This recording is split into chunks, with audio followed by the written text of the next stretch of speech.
বছর পরে লাশ উঠিয়ে নিয়ে গেছে। এবার লাশ নিয়ে লাশ নাই, কিছু পাইনি। পাইছে হাজি কালুমিয়া। তো কালুমিয়া সাহেব একদিন আসলো, গরিব মানুষ। আচ্ছা, আব্বা বললো যে কালুমিয়া তুমি তো মাসিক মাহফিলে আসছো, এতগুলি চাউল আনছো কেন? হুজুর আনছি আমি মাহফিলের জন্য। আচ্ছা, তো তোমার ঘরে খোরাকি আসেনি, মানে চাউল আসেনি এক বছরের। যা আছে 6 মাস হবে, বাকি 6 মাসের আর চিন্তা ভাবনা নাই, আমরা দোয়া করো যে যাইতে আমার কথা শুনে যাইবে।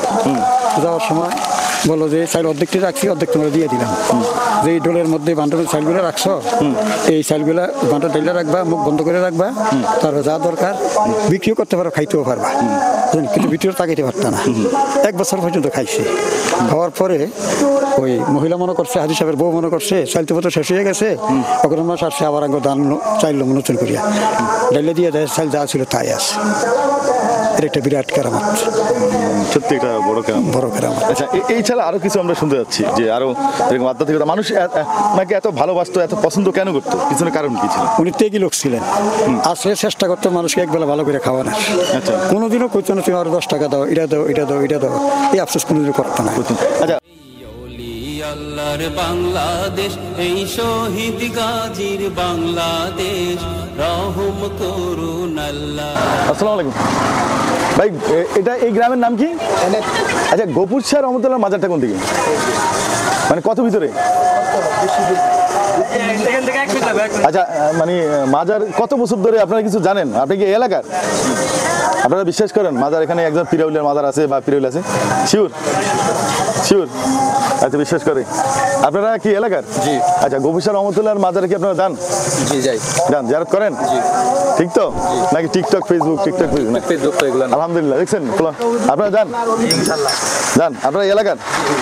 ওকে, আলহামদুলিল্লাহ, আমরা ওখানে যাবো। ওখানে কাকে পাবো এখন? আচ্ছা, ওই ইতিহাসটা জানবো কার কাছে, এরকম কেউ আছে?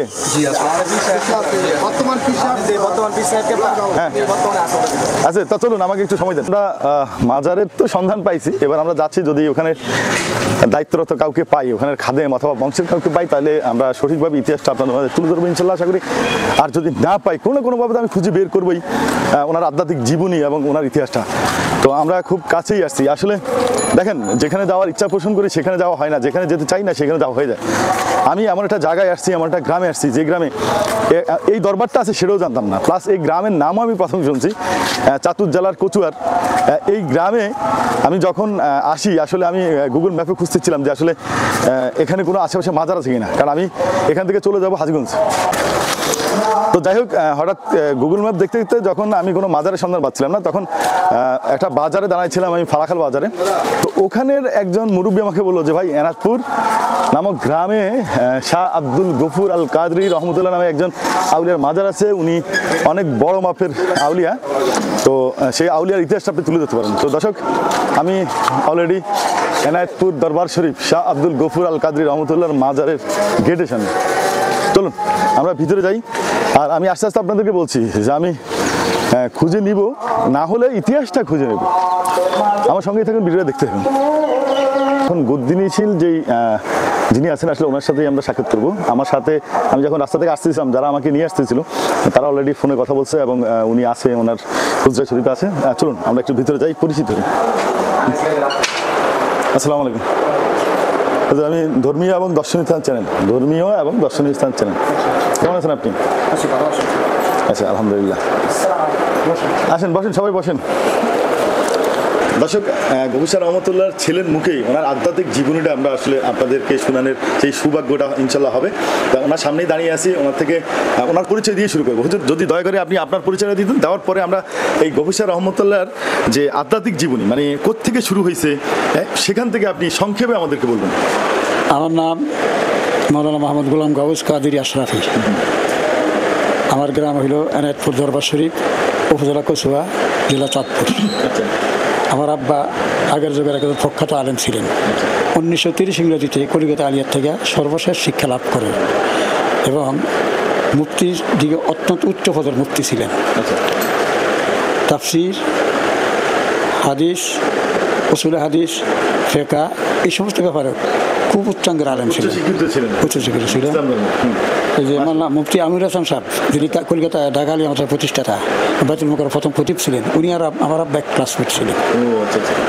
আব্বা রয়ে গেছে এখানে, উনি চলে গেছে ওখানে। আর এটা ছিল শিক্ষা জীবন। 1930 ইংরেজিতে শিক্ষা সমাপ্তি করছে। তারপর দর্শনে যাবিতে ভর্তি হইয়া আবার কোরআন হাদিস ভিন্নভাবে রিসার্চ করছে। রিসার্চ করিয়া অনেক নলেজ অর্জন করছে। মানে ভিন্নভাবে রিসার্চ করছে, ভিন্নভাবে একটা হলো আলিয়া নেসাব, ও আচ্ছা আচ্ছা আচ্ছা আচ্ছা, একটা হলো দর্শনী জামি, ও আচ্ছা আচ্ছা, যেটা সরকার আওতাভুক্ত না। ও আচ্ছা আচ্ছা, এরকম কিছু মাদ্রাসা আছে, যেমন কৌমি একটা মাদ্রাসা আছে, এটা ওনাদের। আর দর্শনী নিজামী যেটা, এটা আমাদের। আপনারা কি এখানে কোনো মাদ্রাসা করছেন নাকি? আমাদের এখানে মাদ্রাসা আছে। কি মাদ্রাসা এটা? হেফজখানা, এতিমখানা। এগুলো চালাচ্ছে কি? এই এখন বর্তমানে আমিও চালাচ্ছি। মানে আপনার তত্ত্বাবধানে তো এগুলো অর্থ ব্যয় এগুলো করতে গেলে আমরা কমিটি করছি, কমিটির মাধ্যমে আসে, মানে এলাকার লোকজন মিলে। আচ্ছা, উনি আউলিয়া হয়েছে এটা কখন বোঝা গেছে? এটা আমার আব্বা যখন কলকাতা আলিয়া মাদ্রাসায় লেখাপড়া করে, যখন ফাজল পরীক্ষার্থী, তখন ফুরফুরা শরীফের পীর মওলানা আবু বকর সিদ্দিক রহমতুল্লাহর কাছে গেছিলেন দোয়ার জন্য। ও আচ্ছা আচ্ছা, দোয়ার জন্য গেছে আর ওনার খানকাতে। উনি বললো, বাবা আপনি মুরিদ হয়েছেন? কোনা হয়ে আমি তো ছিলাম, আর সেখানে মুরিদ হইনি। পরীক্ষা দেওয়া শেষ হলে আমার সাথে দেখা করবেন। তো পরীক্ষার পরে গিয়ে দেখা করার পরে দেখেন আমি আলেম পাইলে ইসলামের খেদমতের জন্য আমি খেলাফত দিই, আমি মুরিদ হন। হুজুর আমি কোন তরিকা মুরিদ হবো? চিশতিয়া কাদিরের তরিকা, আমার বাবার জবানের কথা, চিশতিয়া কাদিরের জিকির আজকার জোরে জোরে, নকশবন্দি তরিকার জিকির হইলো মনে মনে। মানে আলেম মানুষ এই তরিকা গ্রহণ করেন। তখন নকশবন্দি মাদের তরিকা বয়াত করাইছে, মুরিদও করাইছে এবং খেলাফতও দিয়েছে। প্রথম ওখান থেকে খেলাফত। তারপর ঘুরতে ঘুরতে গেল ফাঁক ভারতের একটা ঐতিহ্যবাহী দরবার, 650 বছর আগের দরবার, সুয়াচা শরীফ। ওই দরবার প্রতিষ্ঠা তো হইল আশরাফ জাহাঙ্গীর সেমনানি, যিনি ইরান সেমনান রাজ্যের বাদশাহ ছিলেন। কাজা গরিব নওয়াজের পরে উনি এই দেশে ইসলাম প্রচার করছেন। ওনার প্রচারে হওয়া প্রায় 55 লক্ষ লোক মুসলমান হয়েছে ওই দরবারে। মাঝখানে একটু আমি বলি, এই যে প্রথমে আপনি যে একটা কথা আমি আসলে না বলে নয়, আপনি যে বললেন যে দুই তরিকা, মানে একটা জিগির জোরে জোরে, একটা একজনের জিগির আস্তে আস্তে। আচ্ছা, কোরআন হাদিসে কি এটা নিয়ে এরকম কোনো বিশেষ কিছু আছে যে জিগির আপনি জোরে করেন অথবা আস্তে করেন? এটা অন্য প্রসঙ্গে গেলাম আর কি, একটু সংক্ষেপে। এটা জোরে করলে অসুবিধা নেই, অস্ত করলে অসুবিধা নেই। তো কোনো আউলিয়ারা জোরে জোর করা পছন্দ করছে, কোনো কলিরা মনে মনে করা পছন্দ করছে। আচ্ছা, একজন এক মেজাজের হইতে পারে, আমি এক মেজাজের, আপনি আর কোনো নিষেধ নেই না। কোরআন আর এই যারা আর এমনও কোনো কিছু না যেন জোরে জিকির করা আমরা ঠিক না, আমরা এটা ঠিক না, সবের সম্মতির মধ্যে আস। তারপরে আমার আবার দেখা করতে গেলো আবার ওই দরবার তৎকালীন যিনি ছিলেন, এই বদরুদ্দীন ছিলেন, ওনার নাম হইল আলী রসুল আউলাদ গাউসে-পাক বরফির সাহেবের 30তম বংশধর হলো আলী হোসেন আশরাফ জিলানী। আচ্ছা হুজুর, উনি যে একসাথে যে দরবারে গেছেন আপনার বাবা, যে উনি 50 লক্ষ একসাথে মুরিদ করছেন, মুসলিম করছেন। আচ্ছা, এখন আমি যদি এখন বলি যে উনি 50 লক্ষ মুসলমান করছেন, তো এটা তো কোরআন হাদিসে কোথায় নাই, তাহলে তো এটার মানে প্রমাণ কি? এই যে আমাদের বর্তমান আলেমরা যে মাঝে মধ্যে বলে বর্তমান যা ঘটে এগুলো সব কি কোরআন হাদিসে আছে নাকি? থ্যাংক ইউ, যে এখন যা হচ্ছে এগুলো কোরআন হাদিসে আছে, কথা আছে। আর তারিখও নেসফুল ইলম, ইতিহাস হলো ইলমের অর্ধেক। আপনার বাবা যে আউলিয়া হয়েছে, তারপরে ওই দরবারে গেছে, আরে ওই দরবারে যিনি বদরুদ্দীন ছিলেন আলী হোসেন আশরাফ জিলানী, উনি বলেন বাবা বসেন, রেখে দিয়েছে, রেখে আবার মুরিদ করাইছে, মুরিদ করে আবার ওনাকে তরিকায় খেলাফত দিয়েছে। ওই তরিকায় কাদেরিয়া, জালালিয়া, চিশতিয়া, নিজামিয়া সব মিলিয়ে তরিকা আশরাফিয়া। ও, তার মানে উনি প্রথম তাহলে খুব অল্প বয়সে উনি খেলাফত হয়েছে। তারপরে আমার বাবা চলে আসছেন দেশে। আচ্ছা, এই যে অজয় পাড়া গ্রাম, মানুষ লেখাপড়া কিচ্ছু জানে না। তো এখান থেকে চলে আসার পরে কুমিল্লা শাহপুর দরবার শরীফের তৎকালীন পীর সাহেব ছিলেন হযরত মাওলানা আব্দুস সামাদ কাদেরী রহমতুল্লাহ আলাইহি, যিনি বাগদাদ হুজুর আব্বা ছিলেন। উনি আবার একজন আলেম তালাশ করতে আসে। তো মানুষ বললো যে একজন আলেম আসে হাজীগঞ্জ, তখন হাজীগঞ্জ থানা ছিল, হাজীগঞ্জ থানা, এনায়তপুর, মাওলানা আব্দুল গফুর সাহেব, তোমাকে ডাকো, আর দরবার একজন মুফতির দরকার, মাদ্রাসা একজন বলো মোহতামিম দরকার। তার মানে আপনারা কাউকে হুজুরের আত্মীয়? কাউকে হুজুর আমার আপন বাকি না, আমি হইলাম মামা। তারপরে আমার বাবাকে নিয়ে গেল ওই দরবারে।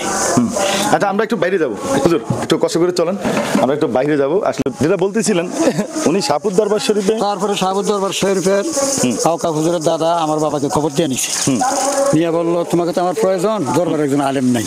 আচ্ছা, তুমি নাকি শুনলাম বিভিন্ন বহুমুখী আলেম, কোরআন হাদিস আজমাকে আছে, অনেক নলেজ তোমার, আমার দরবারে থাকো। আচ্ছা আচ্ছা, তো হুজুর কথা অনুযায়ী যখন রয়েছে, থাকার পরে ওই তৎকালীন যে মাদ্রাসা ছিল মাদ্রাসা মোহতামিম বানাইছে, আগে বলতো মোহতামিম, এখন বলে এর প্রিন্সিপাল।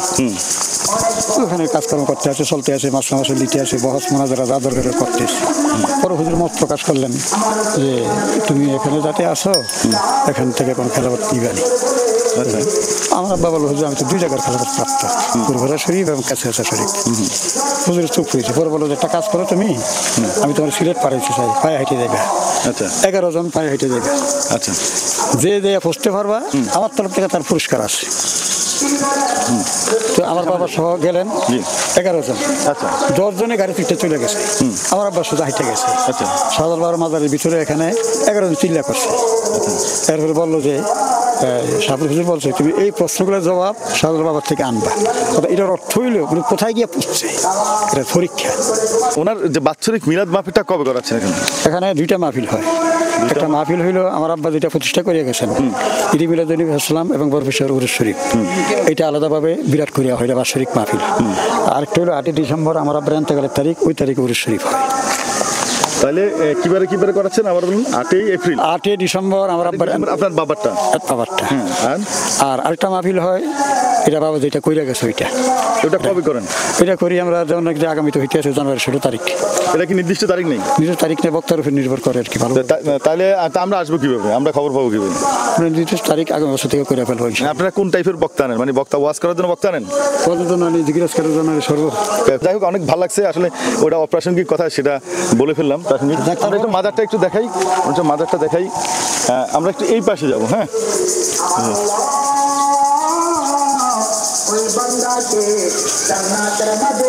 হ্যাঁ, এটা আপনার বাবার মাজার। হ্যাঁ ওটা আপনার আম্মার। আচ্ছা আচ্ছা, অনেক ভালো লাগছে আপনার সাথে। ওনার থেকে আমি বিদায় নিই, হুজুর থেকে বিদায় নিয়ে নেই। এটা আমার আরেক ভাইয়ের। ও আপনার আরেক ভাইয়ের না? ভাইয়ের, ও ভারতের খুজুরের খলিফা ছিল। ও আচ্ছা আচ্ছা আচ্ছা। ও আচ্ছা আচ্ছা আচ্ছা। 18 বছর পরে লাশ উঠিয়ে নিয়ে গেছে। এবার লাশ নিয়ে গেছে। লাশ নাই, কিছু পাইনি? পাইছে, নিয়ে গেছে। ওরা বাড়ি ঘর করছে কুমিল্লা, দরবার মিলেছে কুমিল্লা। মানে উড়ানোর পরে কি লাশ পাইছে? লাশ কি হাড্ডি হুড্ডি পাইছে নাকি? লাশ লাশে পাইছে, পুরোপুরি লাশ। আচ্ছা, আমি এই প্রসঙ্গটা পরে আসবো। তাহলে আমি ছোট্ট একটা ওটা আলাদা ভিডিও করবো। হুজুর দোয়া করবেন, আমি এই ভিডিও থেকে আপনার থেকে বিদায় নিচ্ছি, আমার জন্য দোয়া করবেন। আর মিলাদ মাহফিলের সময় যদি সৌভাগ্য হয় আসবো ইনশাল্লাহ। হ্যাঁ হুজুর, আল্লাহ হাফেজ। দর্শক, বিদায় নিচ্ছি চাঁদপুর কচুয়ার এনায়তপুর গ্রাম থেকে। আসলে খুব অনাকাঙ্ক্ষিতভাবে এখানে আসা আর কি। আসলে আপনারা তো জানেন যে আমি বিভিন্ন জায়গায় যখন আমি ট্যুর করি, আসলে এমন এমন জায়গার মধ্যে আমি পৌঁছাই যাই যেটা আমি কল্পনা করি না বা যাওয়ার কখনো ইচ্ছাও পোষণ করি না। তো এখানে আসার পরে আসলে যা শুনলাম, যা বুঝলাম, সেটা আমাকে আসলে হতভম্বই করছে। বিস্তারিত আপনারা তো এতক্ষণ ভিডিওটা দেখছেন, আপনারা বুঝে গেছেন। আশা করি ভালো লাগছে। ভালো লাগবে অবশ্যই আপনারা ফেসবুক, ইউটিউব, টুইটার, আপনাদের যেখানে খুশি আপনারা ভিডিওটা শেয়ার করতে পারেন, অন্যকে দেখার সুযোগ করে দিতে পারেন। আর এটা মূলত লাস্ট ভালো লাগছে, শাহপুর দরবার শরীফের সাথে একটা লিঙ্ক আছে, সেটা ভালো লাগছে। কারণ আমার পরিচিত ভাই বেড়াদার বেশিরভাগই শাহপুর দরবার শরীফের সাথে সম্পর্ক। তো যাই হোক, আমি সেটা প্রমোট করতেছি না, আসলে ভালো করে মাঝে মধ্যে ভালো বলা আর কি। আর খারাপকে খারাপ বলার সেই শক্তি, সাহস কোনোটাই আমার ভিতরে নাই, কারণ আমি সেটা বলতে পছন্দ করি না। তো যাই হোক দর্শক, ইমানের সহিত থাকবেন, ভালো থাকবেন, সুস্থ থাকবেন। আজকে এই পর্যন্তই। আসসালামু আলাইকুম।